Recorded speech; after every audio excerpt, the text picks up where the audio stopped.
Hey queens, hey kings, welcome back to another video. My name is Portia if you're new, but if you're not new, welcome back. So in today's video, we'll be doing a Q&A about mom life, how it is being a new mom, a young mom, a first-time mom, all of that. So if you're interested in this video, just keep watching and don't forget to like, comment, and subscribe. Heavy on the subscribe, girl, heavy on the subscribe, because we are on the road to 100 subscribers. So before you get into the video, go ahead and subscribe to your girl. Passionate from miles away, passive with the things you say, passing up on my own ways, I can't blame you.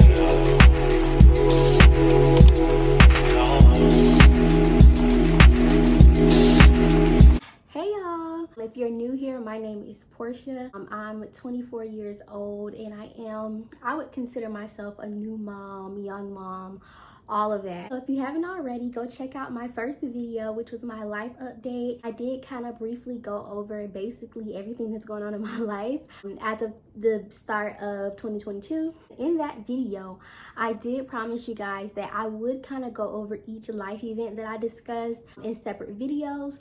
So one life event that I discussed in that video was becoming a mom. In July of 2019, I did have my baby girl, Nevaeh. So I did ask my followers on Instagram a few questions that they wanted to know about mom life, and I got quite a few questions I was very surprised about because my Instagram followers do not interact.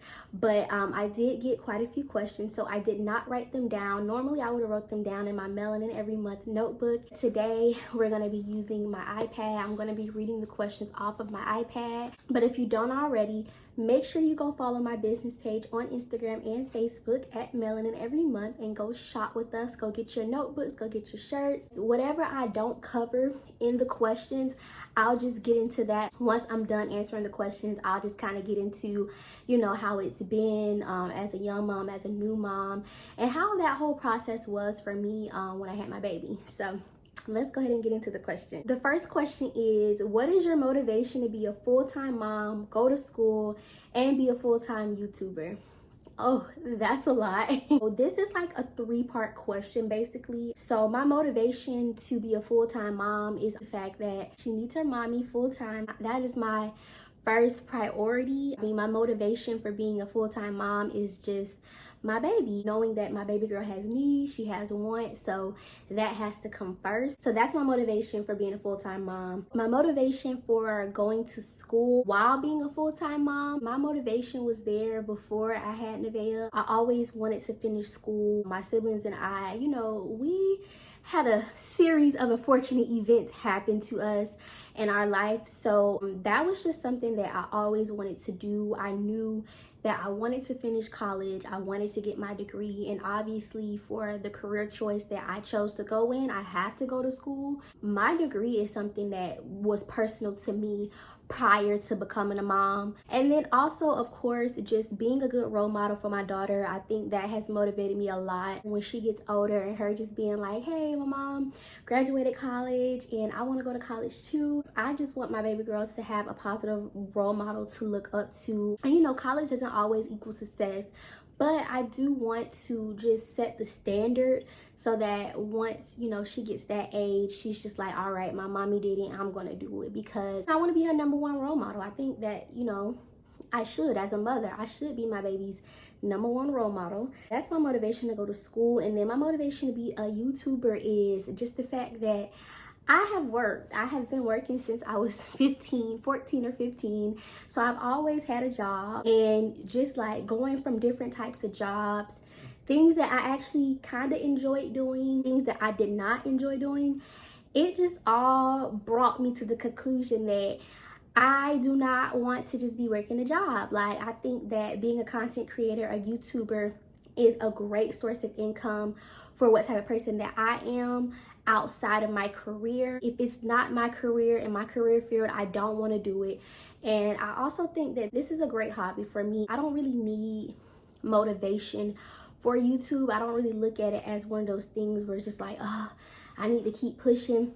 It's fun for me. This is a hobby. This is something I like to do. But I mean, if it ever comes a time where it does feel like a job, then I think my number one motivation will just be inspiring others. That's my biggest, I guess, goal when it comes to YouTube is just putting myself out there, inspiring others. You never know how your journey can inspire somebody else. But other than that, girl, this is just a hobby. I just like doing it. So, but yeah, I hope that answered your question. She says, not a question, but you're such a good mom. I hope I'm like you one day. Oh, thank you so much. That is so sweet. That means a lot to me because like I said, I do pride myself on just being a good role model, being a good mom, making my child the happiest that I can. It means a lot. I think as a mom, it means a lot to hear from other people that you're doing a good job because, you know, people usually don't like to give you credit. But just to hear someone saying like you're doing a good job, and that just means so much to me. So thank you so much for telling me that. That did just uplift my spirit because I think as a mom, you know, you can be a little bit insecure sometimes when it comes down to being a parent in general, but we'll get to that a little bit later. But thank you so much. So next question was, what's the best part about being a mom? It's just watching my baby grow, like watching her grow from being this tiny little, you know, ball in my stomach to now just being this big old human that's walking and talking and, you know, having a personality. She has a personality like out of this world. She's like me 2.0. She's like her dad so much. And it's just so interesting to just watch. It's the best part, like just watching her learn, watching her grow. That's definitely the best part about being a mom. So the next question is, in the beginning, did you get sleep? Girl, no. You know, let me not. So I did have help we did have help when she was first born. So I'm not gonna say that I was dead tired and I never got any sleep, but for the most part, yeah, I was staying up late, all types of crazy hours with Nevaeh. So yeah, I really didn't get that much sleep. People say when your baby takes a nap, then you should try to get a nap, but their naps are so sporadic that you may not want to go to sleep when they go to sleep. I think it's like a mom thing too. Like even now, like I don't go to sleep when Nevaeh goes to sleep unless I'm really tired, but I feel like when she was asleep, it was just like my time for me. So yeah, I didn't go to sleep when she went to sleep. So when she was up, I had to be up. So for the most part, I was pretty tired when she was a newborn. So yeah. The next question is, did you want a girl or a boy? I wanted a girl, okay? I wanted a girl. I would have been happy with a boy. I think that now when we start working on baby number 2, I definitely want a boy because I feel like with the girls, they're just so close to their dads, and you know, she's a daddy's girl, and I'm just like, sometimes I'm just like, girl, I want a baby that's gonna be all under me all the time. So next time I do want a boy, but the first time I did want a girl and I did get a girl. So I'm happy about that. So the next question is, how did you feel when you first got pregnant? When I first got pregnant, I was a little bit scared because it was just like, you know, I'm a material girl, okay? I was a material girl. I'm still a material girl. Don't get it twisted. It was just me. I only had to worry about me. So the thought of, you know, this baby is going to come into the world and I'm going to have to take away from me and what I would have been spending on me and spend on that child, I was a little bit nervous because, you know, I never really had any other responsibility other than me. So yeah, it was a little nerve-wracking, but I've always been pretty responsible. I was raised to be very responsible, but at the same time, I knew it was going to be a huge adjustment. Of course, like labor, delivery, getting my stuff ripped open or getting my stomach ripped open possibly. Like I was just scared about the whole delivery process. That was the only thing. I was excited. I was happy. I knew it was going to be a girl, and yeah, I was just excited. I knew she was just going to be so smart, so beautiful, basically everything that she came out to be. I was pretty excited when I first found out. So the last question that I got was, how is potty training for us? So she's 2 right now. She's about to be 3. We have started the potty training process. She's doing pretty good. Initially, we bought, and this was like when she first turned 2, we bought the potty training toilet. It was like a Minnie Mouse potty training a toilet that she can sit on, and then we would have to take it out and just put the waste in the toilet and flush it. But she thought that that was a toy, so I decided to just actually get I ordered a potty seat, and I will, if I can find it, I will leave it in the link in the description box.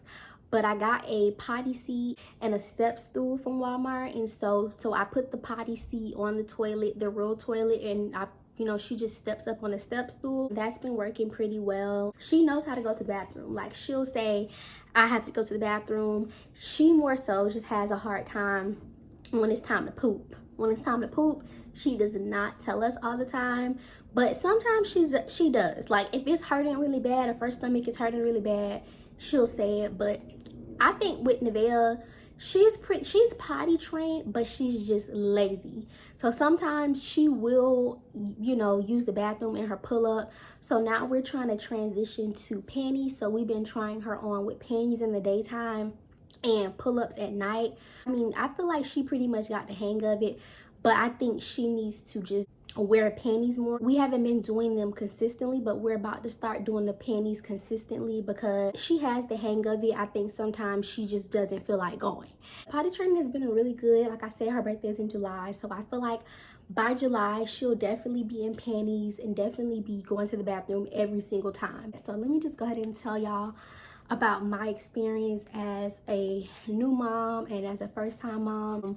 Like I said in one of the questions, I was really excited when I found out I was pregnant. I did end up going into labor on July 4th, and I did end up having a C-section the following day, July 5th. So I did have to have a C-section because I was not dilating. The recovery process was really hard. After I had Nevaeh, I went through a lot when it came down to like my recovery. It took me a long time to kind of get back to myself physically and mentally. And I wouldn't say that I had postpartum. I wasn't depressed. I wouldn't classify myself as depressed, but I wasn't eating.